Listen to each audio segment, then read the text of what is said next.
I'm joining the top alpha groups in the space with one simple goal: make more money than I paid for the group. I will not reveal the name of the alpha groups until the end of each week when the challenge is complete, and also I will not show anything that the group will not want me to show. With all that being said, let's see if these insiders are really hitting that next 100x that they've been talking about. We did it. We spent 7 days in a paid alpha group, and you're going to find out the results and the name of the group in this video and whether I'd recommend it or not to you.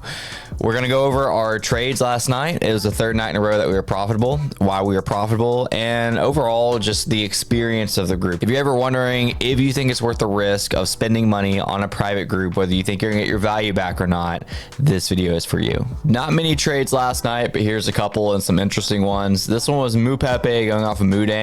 And the reason I want to highlight this one is because the alpha group called out that this was an original artist, so I thought that was a pretty good call. I was able to kind of start looking at this, and we'll look at the art before, like, you know, pumped a little bit more. Like, I was able to spend more confidence. So I went in, you know, on this trading wallet, which I'm pretty careful with about $50. I sold my $50 back and I made $30. So I made $30 in the span of between 145 and 155. Probably in the span of like 10 minutes, I made 50 bucks. That was nice. I didn't touch it afterwards. I did sell around this point, which I guess was a great time because it took a while to come back up. I did sell because somebody in voice chat said that the developer for this is known for rugging.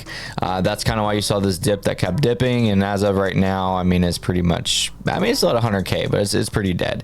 So that was good information to get out of the alpha group. Was, you know, first and foremost, this was an artist that made this. So that was nice that it wasn't just like somebody random or some AI generated thing.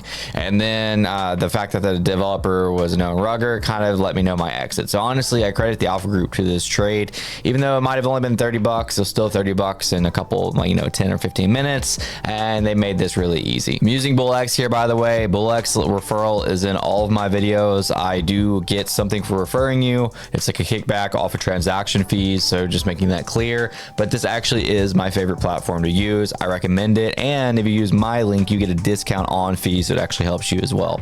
This other one was, I actually went on my own accord and used the tweet tracker and the Discord, and I saw Trump maybe or Elon, I don't know, one of the two post this picture. I knew this wouldn't like blow up, and I feel like this was kind of too like right curve move, but I just wanted to try to snipe before it even hit my filters on BullX, and so I did, and I bought it, and it just never got any traction. I mean, there's only like a couple buys. I think there was like 10 buys, and I was one of them, and probably everybody else was insider. So this is definitely a risk. I didn't lose, you know, I bought $28 worth. I sold, it says I sold $28 worth. I sold a little less than that. I don't know why that's wrong, but I lost a little bit of money on this, but it wasn't really bad because I bought so early. Last thing before we go into the meat and potatoes of the alpha group, I thought it was crazy that they actually launched Elon Musk's social security number that was leaked as a ticker. Again, if you're using the tweet tracker and you saw that, you could probably have been early to this. This one was on ETH. This one didn't do anything. I just couldn't find the other one. I didn't feel like spending a ton of time because it's not that important.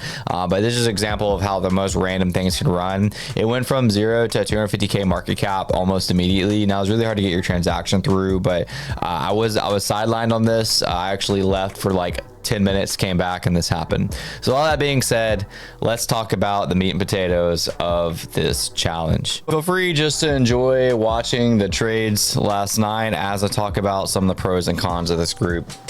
For the pros, there is almost always people in voice chat basically scanning for tickers, talking and giving helpful information, like I mentioned last night with that artist, and then later how they found out that the developer was a rugger. There's up to like, I think I saw like up to 100 people in this voice chat at all times grinding, just listening for tickers and all that. So that's extremely helpful and something I think is very valuable. The trackers, like the tweet tracker that I've mentioned many a times, curated by somebody who's really in the space and really knows what they're doing, who I'm going to reveal in a minute, is helpful because they know the right people to follow, they know who to curate, and they know the top traders. So if you kind of just have that tab open of either the wallet tracker or the tweet tracker, you probably can catch some bangers before a lot of other people catch them. you find a couple people who are consistently good callers. I found this out just really on my first day or two. Basically, there's a lot of people that might be scanning a lot that are really just throwing it out there and wanting you to buy what they bought. And then there's people who are doing the same, but they're actually really good at it. I found people with an extreme success rate. I didn't measure it out, but I would say maybe 7 out of 10, which is a very high rate of things that they would call, did go up. So basically, I would find these people and I would really be looking for their name when I had the Discord up to see if they would call anything, and then I would check that out myself. You learn a lot as someone who's traded, and this is coming from somebody who's traded over the years. You learn a lot from just being in the group and listening to all the way from like how to tell if something is bundled, or how to tell if it's farmed, or does it matter which platform they're buying for, and what's a red flag if they're buying from that platform. There's just so much going on at all times that I learned a lot from that little bit of time. So if somebody like me who's been trading on one way or another, one level or another for years, can learn a lot about it, I'm pretty much can guarantee that anybody can learn a lot from it that maybe is just getting into the space and trying to learn more, especially if like you're very fresh to all this. So I think groups are really good for that. Matter of fact, I think I really had my hands tied behind my back because I couldn't ask questions. I couldn't really insert opinions because I didn't want to be found, which I was later found. I want to get into that in just a few minutes. But I feel like if I was able to input and be more active, then probably it would have been more beneficial to this challenge. Now I can, but for the challenge, that was kind of part of my rules. For the cons, while I liked one of the primary leaders of voice chat, I just found it a little distasteful. Somebody constantly screaming when they bought 50K that it was going to 1 million out of all seriousness, giving thesis on why, and then selling at like 100K and saying, well, I got scared or this came up or whatever, almost relentlessly every single time. It felt a little PvP to me. I thought the guy was great. I really like him, but I feel like if I was running a group or if I wanted to be in a group, I would probably not want that to happen. At least try to be careful of it. Of course, maybe I'm just a little bit more careful of a person, but I feel like if I recommended this to somebody, they're listening to voice chat, they bought in, then they weren't really following, and they'll get dumped on. Basically, it was very PvP. Now, that same guy did help a lot, so I don't want to throw him under the bus, but yeah, that did happen. Those good callers I mentioned earlier, they will nuke the chart on you, so that's something you gotta be careful of. Basically, anybody calling something has probably already bought a large supply of it, or at least especially the good callers, and if they see it kind of getting momentum, they'll ride it and then they'll DCA out. If they don't see it getting momentum, they'll nuke the chart, and if you sell off of their call, they'll get mad. I've seen that happen several times. That's not just on this group though, that's pretty much any group.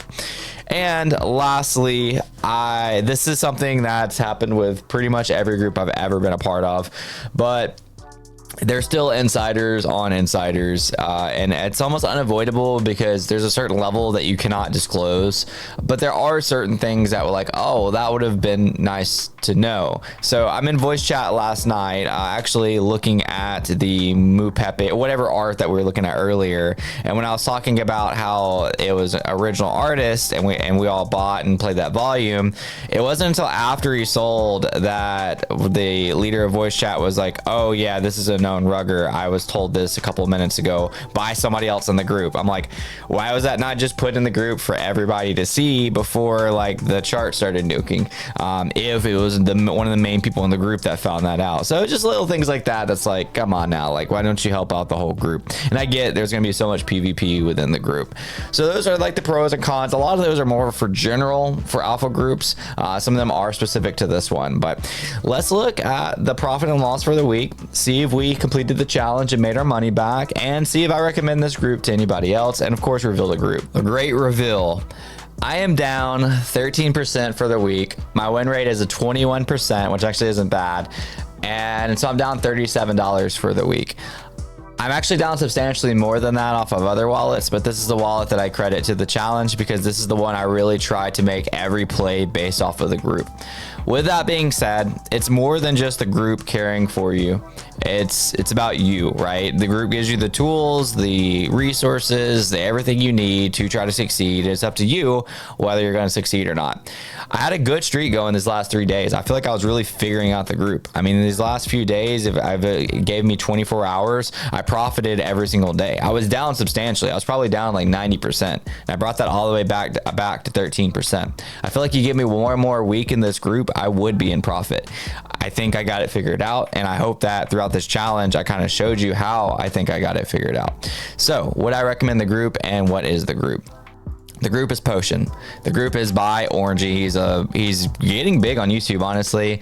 Successful on Twitter. I'll show his Twitter in a bit. The group is $80 a month for the monthly, $25 a week for the weekly. It includes everything that I've mentioned over these last few days. Beginner-friendly community, private live streams, Potion exclusive bots, tweet trackers, wallet trackers, volume monitors, 24/7 support. I would recommend it. Absolutely. I honestly might buy another week for myself. I think that with a price target of $25 a week, if you know what you're doing, you can easily make the money back and then some. You hit one good play based off of this group, this will pay for the group for months, maybe even a year. So I definitely thought Potion was a great resource. I think Orangey's doing a great job. They have a very active community. I think Orangey's a very honest person. Matter of fact, it's hard for me to be honest during this challenge because I like him. I think he doesn't hold information to himself, and he gets out there and gives it to other people. And I think this group's really good. This is Orangey's YouTube channel. He only has 30 videos. He's already got 8.4K subscribers. He's made videos like the reset one, turning $700 into $1.1 million in 6 months. He did do that. At least I believe that he did do that. 15,000 views. So Orangey's been crushing it. Great job. We did it. Tonight, I'm going to chill. I'm probably going to play a video game or something mind-numbing because I don't want to be trading and looking at charts tonight. With that being said, if you're crazy enough to make it to this video, instead of a word, I have a question for you. But before that question, a huge shout out to Gengar, Todd, let's see who else. We got BitClout, we got Lewis, and we got Cedar, the Reseeder. Thank you guys for making it in the video. If you made it in this video, do you want to see me run this same alpha group back to see if I can profit now that I know it? That's option one. Do you want option two, where I try a new alpha group, maybe a more expensive alpha group, or would you like to see an entirely new challenge? Let me know down below.